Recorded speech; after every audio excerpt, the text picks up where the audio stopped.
오늘 말씀 설교의 제목은 회복을 넘어 감사로라는 말씀의 제목으로 함께 나누기를 원합니다. 지난 한 주 동안 우리 교회는 참 귀한 시간을 보냈습니다. 회복이라는 주제로 열린 부흥성회.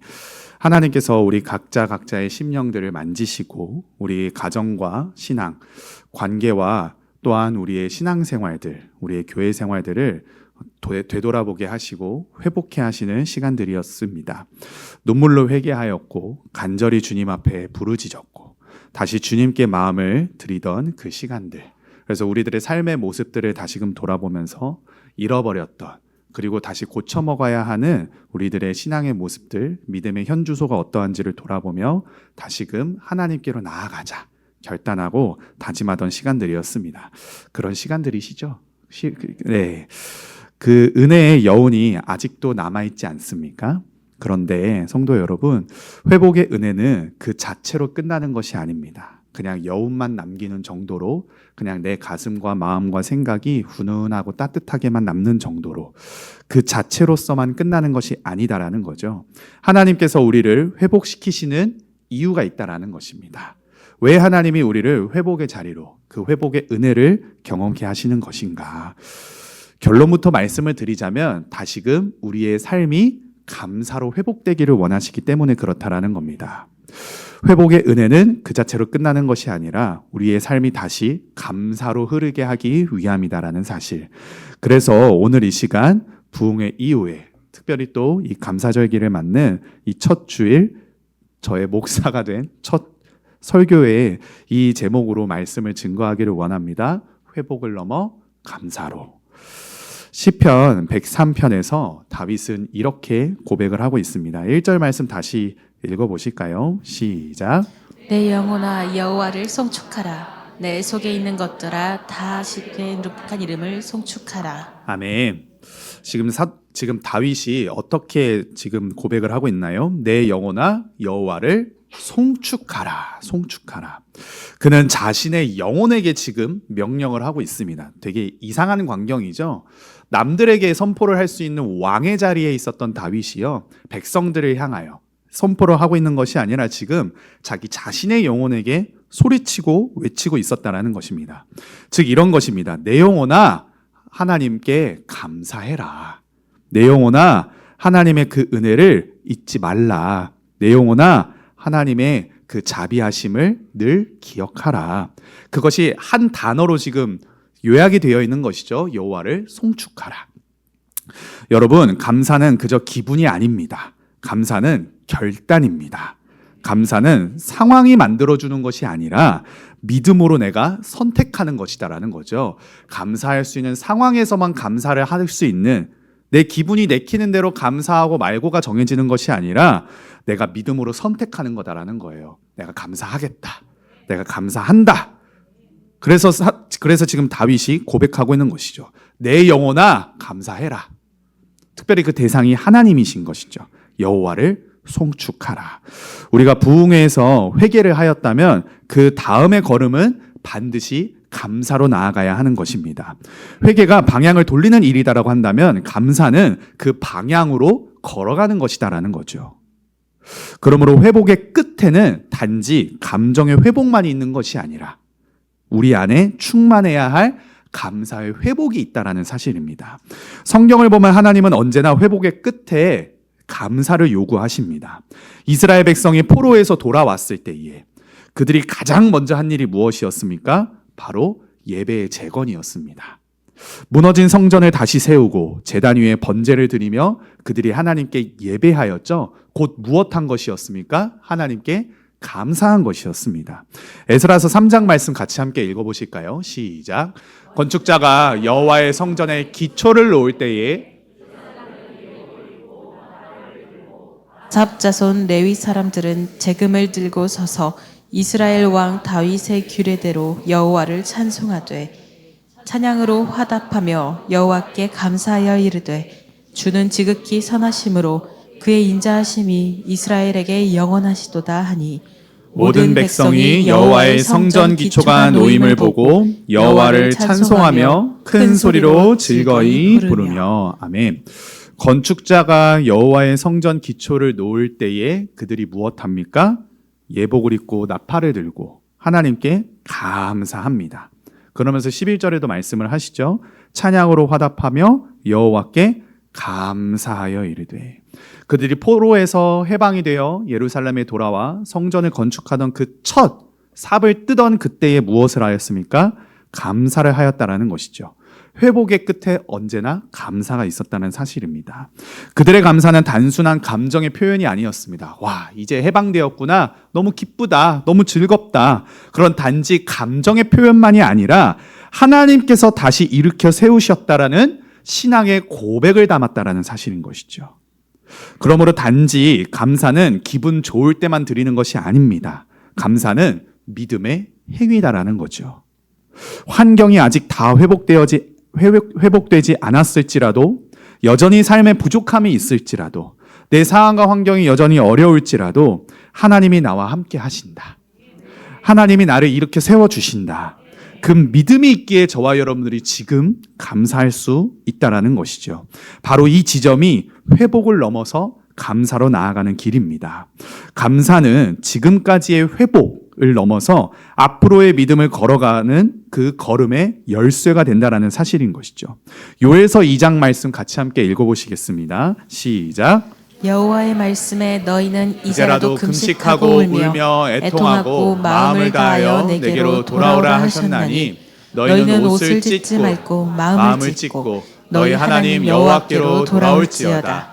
그는 은혜로우시며 자비로우시며 노하기를 더디하시며 인애가 크시사 뜻을 돌이켜 재앙을 내리지 아니하시나니. 아멘. 하나님의 회복은 단지 우리들의 마음과 생각, 그러한 감정의 위로로만 끝내지 않으십니다.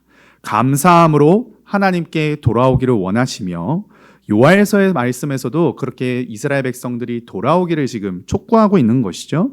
이 요엘서에서의 돌아오라는 말은 단순한 행동의 전환만을 의미하는 것이 아닙니다. 마음의 방향까지도 전환하라는 것으로 지금 선포하고 있는 것이죠. 내가 누구로부터 지금 죄악을 지었는지, 내가 누구로부터 지금 구원받아 생명을 얻어 회복을 경험하였는지, 내가 누구로부터 그렇게 은혜를 경험하고 그 사랑을 힘입어 지금 이 자리 가운데 서고 있는지, 그 하나님께 지금 내가 마음을 돌이켜 감사로 나아가는 것, 그것이 진짜 회복이라는 사실입니다. 그렇기에 감사하지 못하는 사람은 결국 무엇을 놓치는 거예요? 회복을 놓치는 겁니다. 왜냐하면 감사는 현재를 은혜로 붙잡는 힘이기 때문에 그렇습니다. 근데 그 감사가 없으니 현재의 은혜를 붙잡는 힘이 사라지게 되고, 힘이 사라지니 결국 그 하나님께서 회복시켜 놓은 그 자리, 근데 다시금 그 자리로 돌아가 다시금 무너지고 다시금 어려움에 처한다라는 사실인 것이죠. 그러니까 사단은 할 수만 있는 대로 어떻게 하려 듭니까? 이 감사를 잃어버리게 만듭니다. 회복? 그래, 한번 해봐라. 근데 너 그게 끝일걸? 감사를 잃어버리게 만들어요. 부흥회가 끝난 지 지금 이틀이 되었습니다. 여러분, 지난 이틀간의 삶을 한번 돌아보시기 바랍니다. 감사가 넘치는 삶이셨습니까? 아니면 원망과 불평, 짜증과 분노, 걱정과 두려움으로 살아가고 계셨습니까? 어쩌면 부흥회 때 받은 은혜, 그 받은 말씀 쏟아버리게 하려고 사단이 부흥회가 끝나고 예배당 문을 나설 때부터 노리고 있었을 수 있습니다. 문을 나와 차를 타고 집으로 가는 도중에 이 역사가 일어났을 수도 있고요. 집에 도착하고 잠자리에 들기 전까지도 사단이 끊임없이 발악을 했을 수 있습니다. 어제 하루 동안에 그렇게 쉼을 경험하며, 그러나 또한 내 마음과 생각, 내 상황과 형편들을 돌아보면서 그러한 일들이 일어났을 수 있고요. 오늘 아침 교회를 나오기 위해서 채비를 하면서도 그러한 일이 일어났을 수 있습니다. 말씀을 들은 지 얼마 되지 않았는데 바로 그 말씀을 쏟아버리게 만드는, 바로 그 은혜를 쏟아버리게 만드는, 회복을 다시금 무너뜨리려고 하는 그 일들이 사단이 늘 불을 켜서 그렇게 우리들을 집어삼키려 든다라는 것이죠. 그래서 사도 바울은 빌립보서 4장에서 이렇게 말씀하십니다. 같이 함께 읽겠습니다. 시작. 아무것도 염려하지 말고 다만 모든 일에 기도와 간구로 너희 구할 것을 감사함으로 하나님께 아뢰라. 아멘. 사도 바울이요, 언제나 서신서를 시작하면서 그리고 기도를 하면서 이 감사함에 대하여서 이야기할 때에는 마지막 문장에 이 감사를 두지 않습니다. 언제나 감사는 기도의 시작이자 그 서신서의 포문을 여는 고백이었다라는 사실인 것이죠. 사도 바울은 언제나 하나님을 향한 믿음의 태도를 어떻게 취하였습니까? 감사로 취하였습니다. 감사로 하나님께 나아가는 사람은 아직 완전하지 않은 현실 속에서도 이미 하나님의 나라를 소망하며 살아갈 수 있기 때문에 그렇다라는 것입니다. 사랑하는 여러분, 감사하시기 바랍니다. 회복이 완성되기 위하여선 감사가 있어야 된다라는 것이죠. 이번 부흥회를 통해서 저에게도 임한 하나님의 은혜가 있었습니다. 특별히 첫날 진짜 너무 많은 은혜를 경험하였는데 죄송합니다.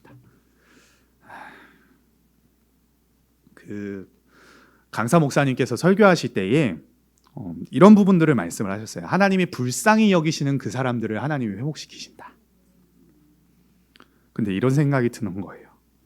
하나님이 나를 보실 때 불쌍히 여기실까? 아니면 괘씸히 여기실까?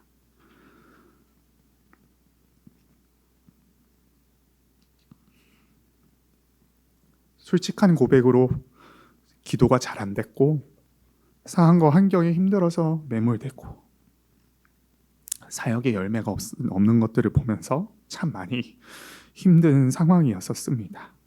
여전히 바뀌지 않고 여전히 돌이켜지지 않는 저의 그 옛 습관들을 바라보면서 그것들을 목자들이 어떻게 하든 깨부수기 위해서 정말 그렇게 노력을 많이 해주시는데도 변화가 되지 않는 그런 나를 보면서 근데 그 모습에 제가 반응하는 믿음들을 보면서 하나님이 나를 불쌍히 여기실까 괘씸히 여기실까 그걸 돌아보게 되더라고요.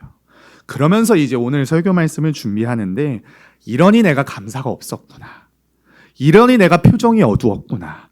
이러니 내가 굼뜨고 행동이 더뎠구나. 그런 것들을 보게 되더라고요. 하나님이 나를 불쌍히 여기실 만한 나의 믿음의 상태가 아니었는데 내가 어떻게 회복을 바라고 기대할 수 있었을까? 하나님이 보시기에 너무 교만했던 거죠.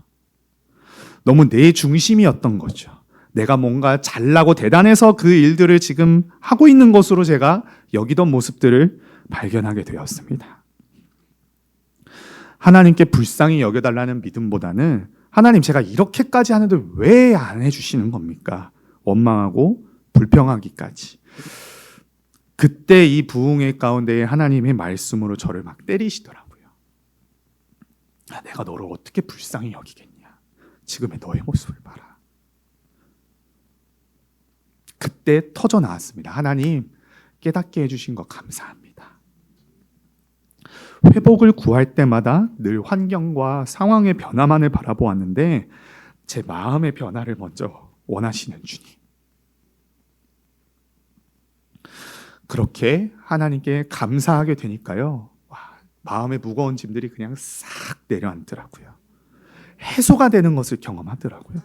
언제나 목사님께서 말씀하시잖아요. 기도의 응답이 먼저 무엇으로 나타나는가? 마음의 근심과 염려, 그러한 것들이 다 내려놓치는 평안이 임하는 상황과 환경의 변화가 즉시 즉각적으로 일어나는 것으로 기도의 응답을 경험할 수도 있겠지만 제일 처음으로 일어나는 그 응답의 열매가 무엇인가? 마음의 평안이다라는 거. 이것을 깨닫게 되니까 마음의 평안이 임하더라고요. 사랑하는 여러분, 오늘 저와 여러분들이 우리 은혜마을 교회가 이렇게 하나님을 향하여 고백하기를 원합니다. 하나님, 이제는 회복을 넘어 감사로 살겠습니다. 감사가 저의 믿음의 고백이 되고 감사가 저의 예배의 태도가 되고 믿음의 삶의 모습과 결단과 다짐과 순종이 되기를 원합니다. 저의 삶의 감사가 언어가 되기를 원합니다. 사랑하는 여러분, 회복은 감사로 완성되는 것입니다. 감사는 우리의 믿음을 굳게 세우고 그 믿음은 다시 우리를 소망으로 이끈다라는 사실. 하나님이 이미 행하신 회복을 감사로 붙드시고 아직 이루실 더 큰 소망을 감사로 기대하는 이번 한 주가 되시기를 간절히 축복합니다. 그리고 다윗은 오늘 본문에서 이렇게 호소하고 있습니다. 2절 말씀 같이 읽어보실까요? 시작. 내 영혼아 여호와를 송축하며 그의 은택을 잊지 말지어다. 아멘. 그의 모든 은택을 잊지 말지어다 고백하고 있습니다. 잊지 말라라는 거예요. 반대로 말하는 무엇입니까? 기억하라라는 것이죠. 의도적으로 이 일들을 지금 네가 결단하고 다짐하고 순종해야 된다라는 것으로 다윗이 지금 자기 영혼에 대하여서 지금 선포하고 있다라는 것입니다. 감사는 단순히 고맙습니다 라는 말의 예의의 표현이 아닙니다. 우리 늘 그렇잖아요. 어떤 사람들이 나에게 호의를 베푸실 때 감사합니다, 고맙습니다 고백을 하고 그렇게 이야기를 하는 의례, 예의상 하는 그러한 표현으로서 잘 활용하는 것이 감사합니다, 고맙습니다라는 말인 것 같습니다. 근데 여기에서 단순히 성경 안에서의 이 감사합니다, 고맙습니다, 하나님 감사합니다, 하나님 이 은혜 주신 거 고맙습니다, 이것은 단순히 예의의 표현이 아니다라는 것이죠. 감사는 은혜를 기억하는 행위다라는 것입니다. 즉 내가 오늘 여기에 서 있는 이유가 하나님의 은혜 때문임을 잊지 않는 것, 기억하는 것, 그것이 바로 감사의 본질이다라는 것이죠. 내 인생을 하나님이 어디에서부터 건져주셨는지, 어떤 절망 속에서 다시 나를 일으켜 세우셨는지를, 그 은혜를 잊지 않겠습니다. 기억하겠습니다. 다짐하고 결단하는 그 신앙의 고백이 바로 감사다라는 사실이죠. 그러므로 사랑하는 여러분, 감사는 기억에서부터 시작이 됩니다. 은혜를 기억하는 사람은 감사를 할 수 있게 되는 것이고요. 감사를 잃어버리는 사람은요, 은혜를 기억하지 못하는 사람들이라는 것이죠. 성경은 감사와 기억하다라는 것을 늘 함께 묶어서 이야기를 합니다. 이스라엘 백성이 광야를 지나며 수없이 하나님께 불평하고 원망했었던 이유는 무엇입니까? 그들이 하나님께서 애굽 땅에서 고통하고 신음하고 있었던 자신들의 처지와 상황을 은혜의 자리로 건져주셨잖아요. 출애굽시켜 주셨잖아요. 놀라운 기적과 일하심으로 그 행함을 나타나 보이셨잖아요. 근데 그것을 어떻게 하였기 때문에? 잊어버렸기 때문에 감사를 하지 못하였던 것입니다. 아니, 감사를 하지 않았죠. 출애굽의 기적, 만나에 공급하신 반석의 물, 하나님의 놀라운 은혜였지만 그들은 현실의 불편함, 현실의 어려움, 현실의 폭폭함, 그러한 것들에 인하여서 하나님께서 지난날 우리 이 민족을 어떻게 이끄시고 나 자신을 어떻게 이끄셨는지에 대한 그 은혜를 잊어버리게 되었습니다. 그래서 감사 대신 원망이 나왔고 결국 그 잊어버림이 그들의 신앙과 믿음을 완전히 무너뜨려 버리셨죠. 신명기 8장 18절 말씀 같이 함께 읽어보실까요? 시작. 내 하나님 여호와를 기억하라. 그가 내게 재물 얻을 능력을 주셨음이라. 이같이 하심은 내 조상들에게 맹세하신 언약을 오늘과 같이 이루려 하심이니라. 아멘. 이제 출애굽 1세대들은 다 죽었습니다. 그리고 지금 2세대들에게 다시금 모세가 지금 생애의 마지막을 맞이하면서 이스라엘 출애굽 2세대들에게 지금 호소하고 있는 거예요. 무엇을요? 네 하나님 여호와를 기억해라. 네 하나님 여호와를 기억해라. 은혜를 잊지 마라. 결코 은혜를 잊지 마라.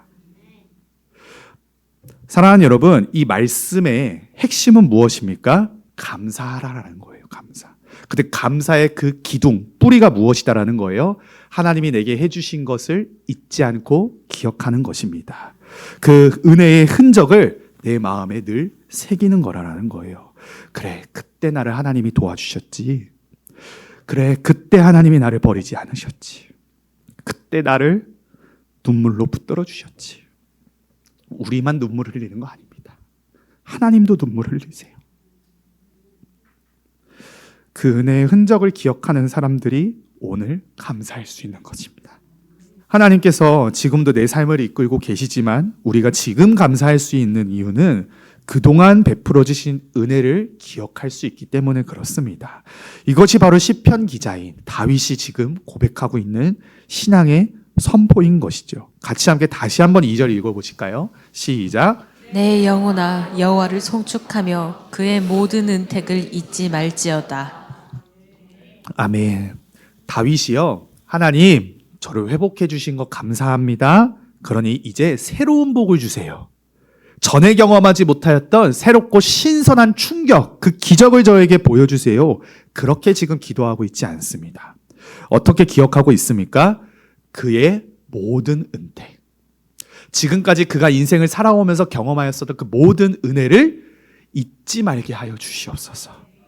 그동안 주신 복, 그 은혜, 내가 어디서부터 건져졌고 내가 어떠한 제약 가운데에서 건져졌는지를 그것을 잊지 않게 하여 주시옵소서. 새로운 복을 원하는 것이 아니에요. 내가 지금까지 어떠한 은혜로 하나님이 나를 붙들어 주시고 인도하셨는지를 잊지 않는 것이 신앙이라는 것입니다. 왜냐하면 감사는 과거의 은혜를 오늘의 믿음의 고백으로 바꾸는 힘이기 때문에 그렇다는 것입니다. 사랑하는 여러분, 우리도 신앙생활을 하다 보면 하나님께 받은 은혜를 쉽게 잊어버리고 까먹을 때가 있습니다. 정말 특별히 이러한 부흥의 시간들을 맞이하여서 눈물로 회개했던 그러한 감동들, 우리 지난날에 그런 시간들 다 경험하지 않았습니까? 예수님을 처음 믿게 돼 영접하게 되었던 그 순간을 한번 떠올려 보시기 바랍니다. 그때 정말로 눈물 콧물 다 쏟아가면서 하나님 정말로 죄송합니다. 그런데도 이러한 죄인을 위해서 예수님을 십자가의 가운데 달리시게 하시다니 그 사랑과 은혜 너무나도 감사합니다. 정말로 눈물 콧물 쏟아가면서 회개했던 그런 시간들이 있지 않습니까? 그리고 정말로 무너졌던, 정말로 어렵고 힘든 상황 가운데서 주님께 호소하며 그렇게 부르짖어 기도하였었던 그때에 하나님께서 정말 놀라운 기적의 역사로 응답하시며 우리에게 하나님의 살아계심과 우리를 얼마나 사랑하심을 보여주시는 그 놀라운 은혜를 보여주셨던 것들, 우리를 회복의 눈물로 적셔주시며 그렇게 다시금 우리를 하나님의 은혜의 자리로 이끌어 가셨던 사실들. 그런데 며칠만 지나면 다시 일상에 파묻혀서 잊어버리고 기억하지 못할 때가 너무나도 많다라는 것이죠. 하지만 감사는 그 은혜를 기억의 자리로 다시 불러들여오는 행위다라는 것입니다. 그래서 감사가요, 단지 받은 것에 대해서만 반응하는 것이 아니라 받은 은혜를 다시금 마음에 새기는 무엇이에요? 영적인 기억 훈련이다라는 것입니다. 사랑하는 여러분, 기억해 내십시오. 생각해 내십시오. 지금의 상황과 환경에 파묻혀 안주하여서 왜 나를 이렇게 하십니다? 그렇게 하지 마시고요. 지난 날에 더 어렵고 더 힘들고 더 처참했었던 상황들 가운데서 나를 만나주신 예수님, 나를 건져주신 예수님, 나를 회복하게 하신 예수님, 그 은혜가 있지 않습니까? 이번 부흥회가 끝나고 조용히 지난 제 인생들의 세월들을 돌아봤습니다. 제가 하나님을 거부하고 떠나 있었던 시간들, 인생에 정말 힘들던 시절들, 그 인생들 가운데서 또한 가장 행복했었던 기억들, 최근에 저에게 일어나고 있었던 여러 가지 많은 상황과 환경의 변화들, 그런데 그러한 상황과 환경들을 쭉 돌아보면서 한 가지 깨달은 것이 있었습니다. 그때마다 제가 좋았든 슬펐든 힘들든 나아졌든 언제나 하나님이 제 곁에 계셨다라는 것이죠. 사람이 도와준 줄 알았는데 그 사람을 보내주신 분이 하나님이셨고, 우연인 줄 알았던 그 일들이 다 하나님의 인도하심이었고, 내가 열심히 노력하고 수고해서 된 줄로 알았는데 그것이 아니라 하나님이 나를 이끄셨기 때문에 가능했던 거였구나. 그때 깨달았던 거예요. 아, 감사는 결국 은혜를 다시 떠올리는 것이었구나. 사랑하는 여러분, 감사하시기 바랍니다.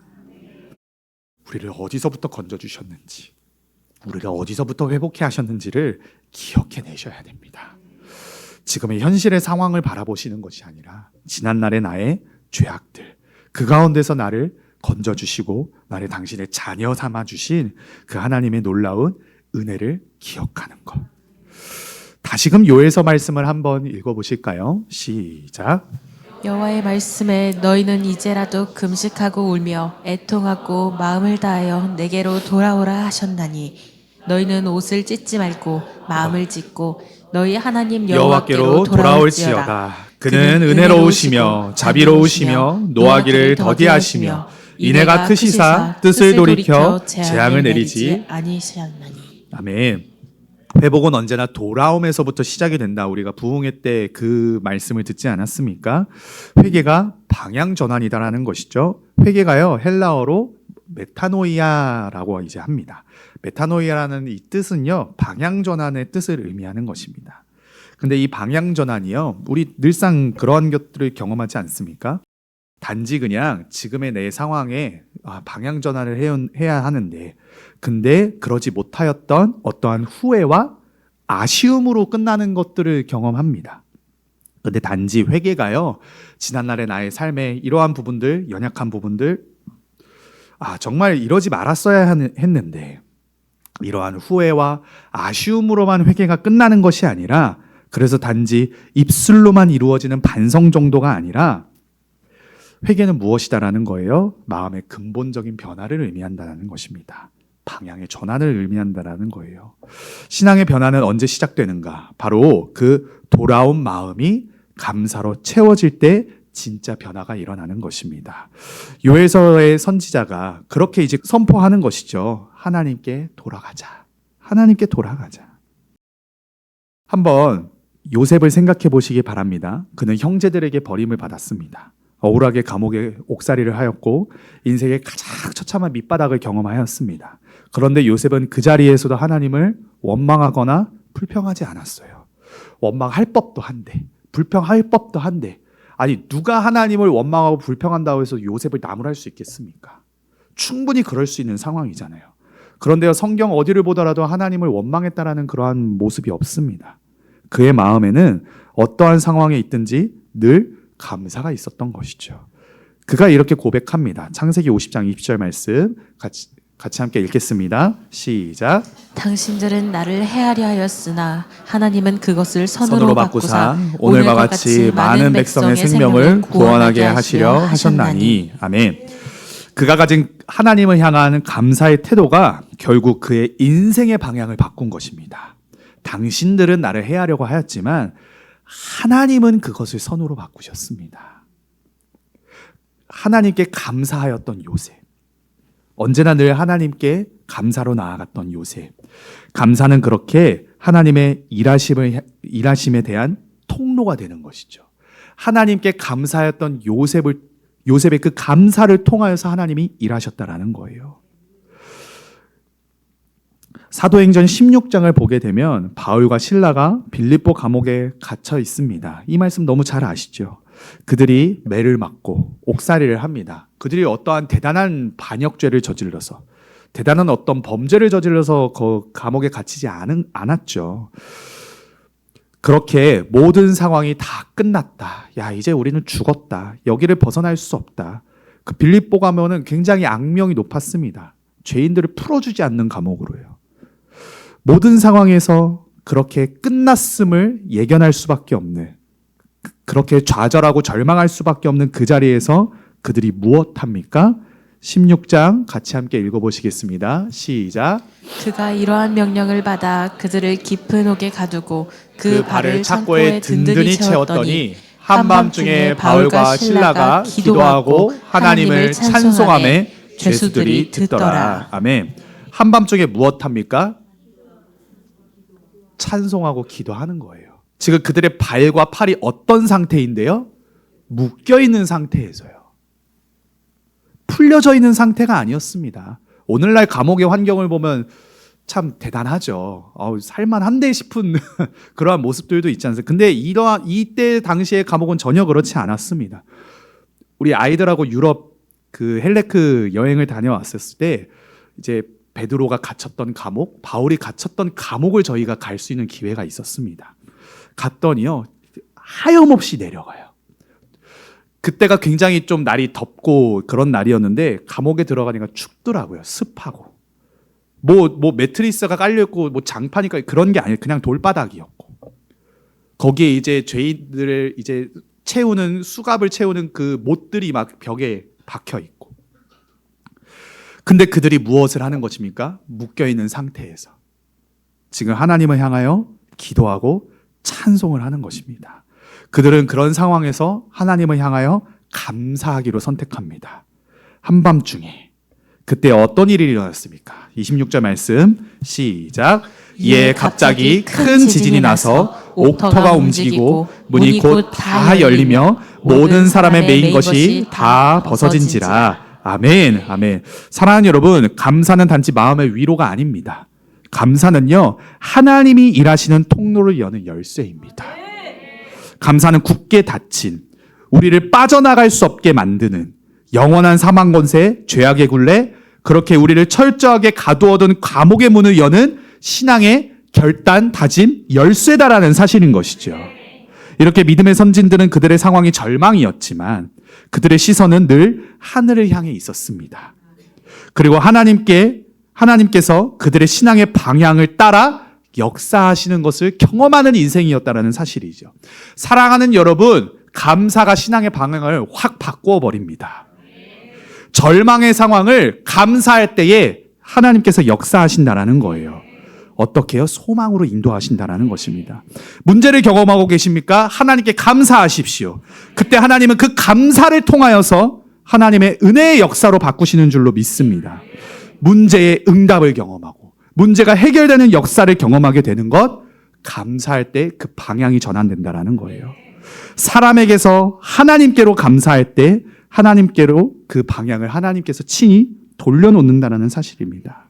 이번 부흥회가 끝나고 제 마음에 남은 한 문장이 있습니다. 그래, 하나님은 여전히 내 인생의 주인 되신다. 그 확신이 드니까요, 이전에 힘들었던 일들도 다르게 보이기 시작을 하는 것입니다. 힘듦에서 머무는 것이 아니라 하나님이 내 인생에 그럼에도 불구하고 주인 되신다라는 그 고백이 남으니까 감사로 바뀌는 거예요. 내가 뭐하러 걱정하고 있지? 내가 뭐하러 지금 근심하고 있지? 내가 뭐하러 두려워하고 있지? 하나님이 내 인생의 주인이신데 감사하자. 감사하자. 내 마음의 좌표를 하나님께 다시금 맞추게 되었다라는 거죠. 무엇이요? 감사가요. 그래서 제가 이렇게 고백하게 되었습니다. 주님, 제 마음이 다시 하나님을 향하게 하신 건 너무 감사합니다.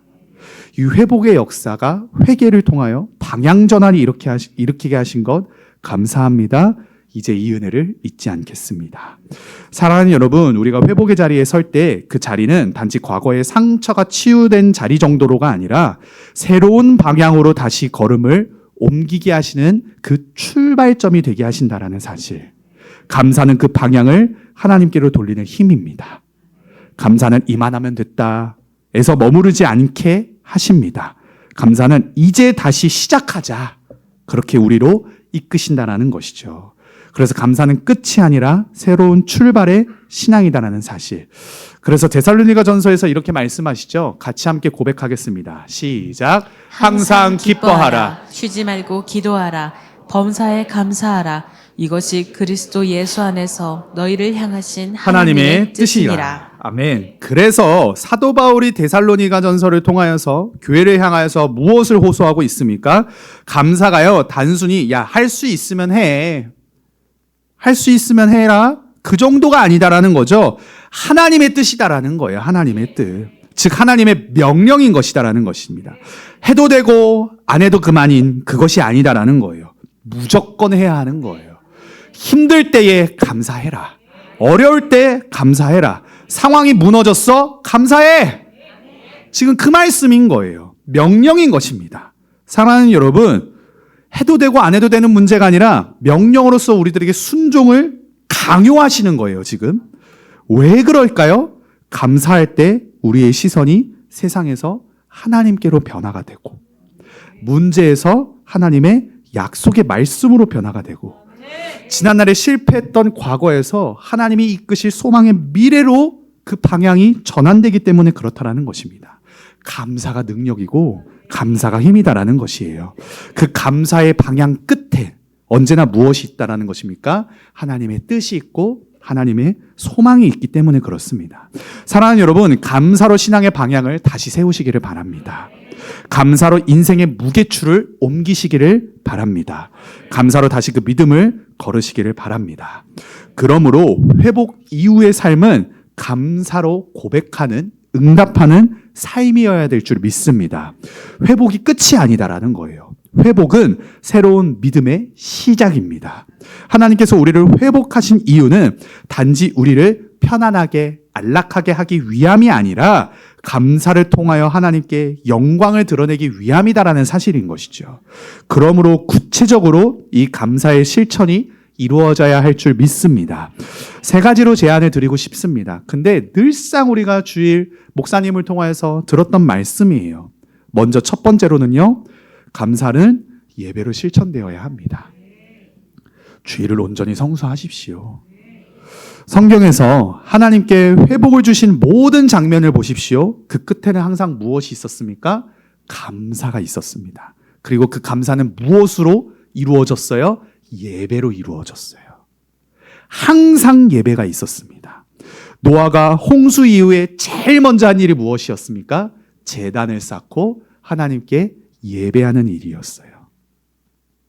이스라엘이 출애굽한 후 홍해를 건넌 다음에 무엇을 하였습니까? 모세와 미리암이 하나님께 노래하며 감사와 찬송의 예배를 드렸어요. 회복의 끝에는 늘 감사의 예배가 있었습니다. 그러니 한번 점검해 보십시오. 나의 예배가 어떠한가? 사랑하는 여러분, 감사의 시작은 예배입니다. 그러니까 예배가 무너지면 다 무너지는 거예요. 회복해 하신 하나님께 예배드리는 자리, 그것이 감사의 첫 실천이다라는 사실. 그래서 감사는 느낌이 아니라 행동입니다. 감사합니다. 느낌이 아니라 반응하는 행동이다라는 것이죠.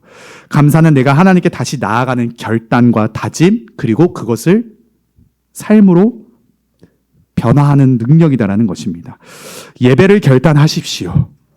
예배 드릴 수 없는 상황이에요. 예배 드릴 수가 없습니다. 너무 바쁘고 힘듭니다. 사랑하는 여러분, 하나님도 우리를 그렇게 대하시기를 원하십니까? 야, 나 바빠. 네 기도응답 나 나중에 할게. 야, 나 바빠. 야, 너 힘들고 어려운 거 내가 나중에 저 사람들 먼저 해주고 해줄게. 그거 원하세요? 우리의 예배의 태도가 그러한 모습이라면 하나님도 똑같이 하세요. 예배가 무너지면 다 무너지는 것입니다. 예배를 결단하시기 바랍니다. 내가 하나님께로 나아가겠습니다. 나의 삶의 방향을 하나님께 맞추겠습니다. 그 첫 출발이 예배다라는 사실. 삶의 감사가 메마르고 늘 고통과 절망에 빠진 영혼들에게 예배로 초청하십시오. 우리 한번 예배로 가자. 지금의 현실의 삶 가운데 어렵고 힘든 것이 있습니까? 사랑하는 여러분, 그 어렵고 힘든 문제에 파묻히지 마십시오. 그것을 해결하실 하나님께 나아오십시오. 그 반응이 예배의 순종이다라는 것입니다. 예배가 감사의 통로요 열매다라는 사실. 그러므로 예배가 답입니다.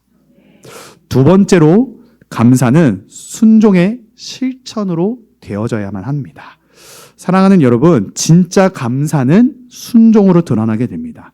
말로만 감사합니다, 감사합니다를 고백하는 것이 아니라 주님, 제 삶을 그 감사의 고백을 순종으로 증명하겠습니다. 이것이 참된 감사하는 신앙인들의 믿음의 모습이다라는 것이죠. 로마서 12장 1절 말씀 같이 읽어보실까요? 시작. 그러므로 형제들아, 내가 하나님의 모든 자비하심으로 너희를 권하노니 너희 몸을 하나님이 기뻐하시는 거룩한 산 제물로 드리라. 이는 너희가 드릴 영적 예배니라. 아멘. 감사는 곧 삶을 제물로 드리는 순종의 행위입니다. 우리의 몸을 하나님이 기뻐하시는 거룩한 산 제물로 드려라. 근데 그것이 어떨 때 가능하다고요? 순종으로 반응하는 감사를 고백하는 그 믿음의 사람들에게서 이 일들이 일어난다는 것입니다. 감사는 곧 삶을 제물로 드리는 순종의 행위입니다. 내가 오늘 말씀을 따라 사는 것, 나의 시간과 재능, 내가 가진 물질, 내가 가진 그것들을, 그리고 내 마음을 하나님께 드리는 것. 구체적으로 내가 어떻게 하나님의 말씀 앞에 반응하며 순종할 것인가. 그것이 바로 감사의 가장 구체적인 실천의 모습이다라는 거예요. 사랑하는 여러분, 말만 하지 마시기 바랍니다. 말만 번지르르 한 신앙인이 되지 마시길 바랍니다. 직접 그것을 행동으로 보여지는 실천하는 신앙인이 되시길 간절히 축복합니다. 연장선상에서 세 번째로 말씀을 드리겠습니다. 감사는 나눔으로 실천이 되어야 합니다. 하나님께서 주신 회복의 은혜를 혼자 간직하지 말고 이것을 어떻게 해야 하는 거예요? 흘려보내야 된다는 거죠. 감사는 흘려야 온전해집니다. 내 안에서만 머무는 감사는 곧 식어버리게 됩니다. 그런데 누군가에게 그 감사를 흘려보낼 때 그 감사는 새로운 생명을 잉태하는 놀라운 능력이 일어난다는 것이죠. 고린도후서 말씀을 같이 함께 읽겠습니다. 시작. 너희가 모든 일에 넉넉하여 너그럽게 함은 그들이 우리로 말미암아 하나님께 감사하게 하는 것이라. 아멘. 아멘.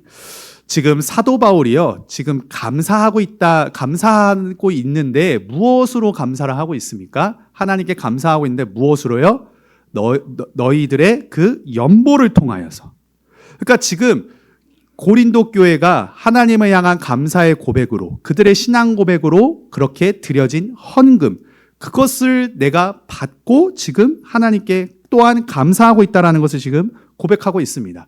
모든 일에 넉넉하여 너그럽게 연보함은 그들이 우리로 말미암아 하나님께 감사하게 하는 것이라. 지금 그들이 드려진 연보를 통하여서 어떤 일이 일어나요? 그 주변에 있는 우리로 말미암아 그들이 하나님을 믿지 않는 영혼, 하나님을 믿지만 믿음이 연약한 영혼, 그들이 우리들의 이 감사의 태도로 드려진 신앙의 고백으로 드려진 그렇게 흘려보내기 위하여 하나님께 쌓아놓은 그 연보를 통하여서 그들이 감사하게 된다.